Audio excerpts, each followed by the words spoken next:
Class 10 का fourth lesson है carbon और उनके यौगिक। एक्चुअली ये चैप्टर कार्बनिक रसायन का एक भाग है। माने यहाँ से क्लास 10th में कार्बनिक रसायन की गतिविधि के बारे में हमको जानकारी मिलती है। माने कार्बनिक यौगिक क्या होता है, कार्बनिक यौगिक में किस तरह की बातें हम लोग करते हैं, ये सभी चीज़ें जो है इस चैप्टर से स्टार्ट हो जाएगा। इस चैप्टर के प्रारंभ में हम लोग शुरू में हाइड्रोकार्बन की बात करेंगे।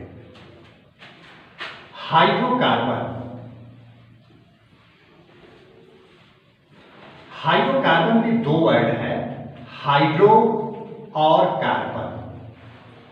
हाइड्रो मीन्स हाइड्रोजन और कार्बन का मतलब कार्बन तो है ही है। यानी ऐसे यौगिक जिसमें हाइड्रोजन और कार्बन मुख्य तत्व के रूप में उपस्थित हों उसको हम लोग हाइड्रोकार्बन बोलते हैं। Those compounds which contain hydrogen and carbon, that is called hydrocarbon. क्या बोले? ऐसे यौगिक जिसमें हाइड्रोजन और कार्बन जो है उपस्थित होते हैं उसे हाइड्रोकार्बन कहते हैं। अब ये हाइड्रोकार्बन दो तरह के होते हैं। एक होता है संतृप्त हाइड्रोकार्बन, संतृप्त हाइड्रोकार्बन, और दूसरा होता है असंतृप्त हाइड्रोकार्बन। संतृप्त को हम लोग सेचुरेटेड बोलते हैं और असंतृप्त को हम लोग अनसेचुरेटेड बोलते हैं। अनसेचुरेटेड हाइड्रोकार्बन भी दो तरह के होते हैं। इनको हम लोग एल्कीन और एल्काइन के नाम से जानते हैं और इसको हम लोग एल्केन के नाम से जानते हैं। अब थोड़ा सा हम लोग परिभाषा की बात कर लें, डिफिनेशंस की बात कर लें कि ये सभी होते क्या हैं। ऐसे हाइड्रोकार्बन जिसमें कार्बन कार्बन के साथ एकल सहसंयोजी बंध से जुड़ा हो उसको हम लोग एल्केन या संतृप्त हाइड्रोकार्बन कहते हैं। इनका सामान्य सूत्र CnH2n+2 होता है। ऐसे हाइड्रोकार्बन जिसमें कार्बन कार्बन के साथ द्विसहसंयोजी बंध या त्रिसहसंयोजी बंध द्वारा जुड़ा होता है उसको हम लोग असंतृप्त हाइड्रोकार्बन कहते हैं। ये दो प्रकार के होते हैं, एल्कीन और एल्काइन। एल्कीन में कार्बन कार्बन के साथ द्विसहसंयोजी बंध से जुड़ा होता है, एल्काइन में कार्बन कार्बन के साथ त्रिसहसंयोजी बंध से जुड़ा होता है। एल्कीन का जनरल फार्मूला होता है CnH2n, एल्काइन का जनरल फार्मूला होता है CnH2n-2। अब जरा पूरी बात हम लोग जो है करें। हाइड्रोकार्बन ऐसे यौगिक जिसमें हाइड्रोजन और कार्बन उपस्थित होता है उसको हाइड्रोकार्बन कहते हैं। Those compounds which contain hydrogen and carbon, that is called hydrocarbon. There are two types of hydrocarbon. First saturated hydrocarbon, second unsaturated hydrocarbon. Those hydrocarbons in which carbon and carbon is bonded by single covalent bond, that is called saturated hydrocarbon. It is also called alkane or paraffin. Alkene or paraffin. Its general formula is CnH2n+2, and those hydrocarbons in which carbon and carbon is bonded by double or triple covalent bond, that is called unsaturated hydrocarbon. There are two types of unsaturated hydrocarbon. First alkene, second is alkyne. And in the case of alkene, those unsaturated hydrocarbons in which carbon and carbon is bonded by double covalent bond, that is called alkene. Its general formula is CnH2n. And those unsaturated hydrocarbons in which carbon and carbon is bonded by triple covalent bond, that is called alkyne. Its general formula is CnH2n-2। अब थोड़ा सा हम लोग हिंदी में बात कर लें। ऐसे यौगिक जिसमें हाइड्रोजन और कार्बन जो है उपस्थित होता है उसे हाइड्रोकार्बन कहते हैं। हाइड्रोकार्बन दो प्रकार के होते हैं, संतृप्त हाइड्रोकार्बन और असंतृप्त हाइड्रोकार्बन। संतृप्त हाइड्रोकार्बन किसको बोलेंगे? ऐसे हाइड्रोकार्बन जिसमें कार्बन कार्बन के साथ एकल सहसंयोजी बंध द्वारा जुड़ा होता है उसको हम लोग संतृप्त हाइड्रोकार्बन कहते हैं। और ऐसे हाइड्रोकार्बन जिसमें कार्बन कार्बन के साथ द्वि या त्रिसहसंयोजी बंध द्वारा जुड़ा होता है उसे असंतृप्त हाइड्रोकार्बन कहते हैं। असंतृप्त हाइड्रोकार्बन दो प्रकार के होते हैं, पहला है एल्कीन, दूसरा है एल्काइन। एल्कीन की परिभाषा क्या होगा?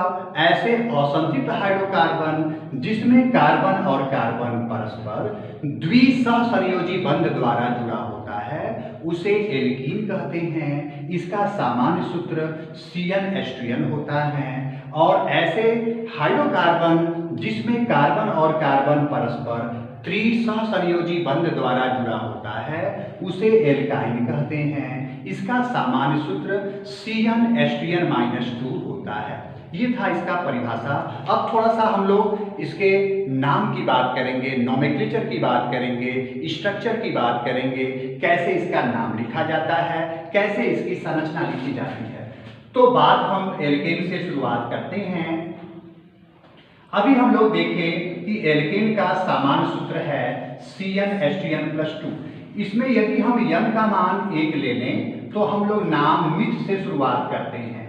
n बराबर 2 में इथ, n बराबर 3 में प्रोप, n बराबर 4 में ब्यूट, n बराबर 5 में पेंट, n बराबर 6 में हेक्स, n बराबर 7 में हेप्ट, n बराबर 8 में आक्ट, n बराबर 9 में नान, n बराबर 10 में डेट। ये इतनी गिनती हमको याद रखना चाहिए। Meth, eth, prop, but, pent, hex, hept, oct, non, dec. अब मानते हैं n बराबर 4 यदि हम इसमें रख दें, n बराबर 4 रख रहे हैं तो n का मान 4 रखेंगे तो C4 n के जगह 4 रख रहे हैं, H 4 में 2 का इंटू कर दें 8 और 2 ऐड कर दें 10, C4H10। चूंकि n बराबर 4 रखे हैं, 4 का मतलब ब्यूट, ब्यूट में ANE नाम लगा देंगे, नाम हो जाएगा ब्यूटेन। n बराबर 6 मान लीजिए इसमें हम रख रहे हैं तो C6, 6 दूना 12, 2 14, H14। चूंकि n बराबर 6 रखे हैं तो हेक्स तो रहेगा ही रहेगा, लास्ट में लगा देंगे ANE, नाम हो जाएगा हेक्सेन। मान लीजिए n बराबर 10 हम रख रहे हैं तो ठीक है 10 रख दीजिए, C10, 10 2 जा 20, 20 में 2 ऐड करेंगे 22, C10H22 माने डीकेन। तो ये सभी जो है एल्केन के मेंबर हैं। यदि हम लोग बात एल्कीन और एल्काइन का करें तो मान लीजिए एल्कीन है, एल्कीन का जनरल फार्मूला है CnH2n, n बराबर यदि 4 रख दें इसमें तो C4H4 2 जा 8, इसका नाम हो जाएगा, चूंकि n बराबर 4 रखे हैं ब्यूट रख तो रहेगा ही रहेगा और लास्ट में लगा देंगे ENE, नाम हो जाएगा ब्यूटीन। यदि n बराबर मान लीजिए 5 है, 5 रख रहे हैं तो C5H10 होगा, 5 का मतलब पेंट तो रहेगा ही रहेगा, वही पुराना ENE माने नाम हो जाएगा पेंटीन। यदि हम बात एल्काइन की करें तो एल्काइन का जनरल फार्मूला होता है CnH2n-2। n बराबर यदि हम 4 इस पे रख दें तो C4H4 दूना 8, 8 में से 2 घटाएंगे कितना आएगा 6 आएगा, तो C4H6, C4H6 क्या आएगा भाई, 4 तो रखे ही हैं, ब्यूट तो रहेगा ही रहेगा, लास्ट में लगाएंगे YNE, नाम हो जाएगा ब्यूटाइन।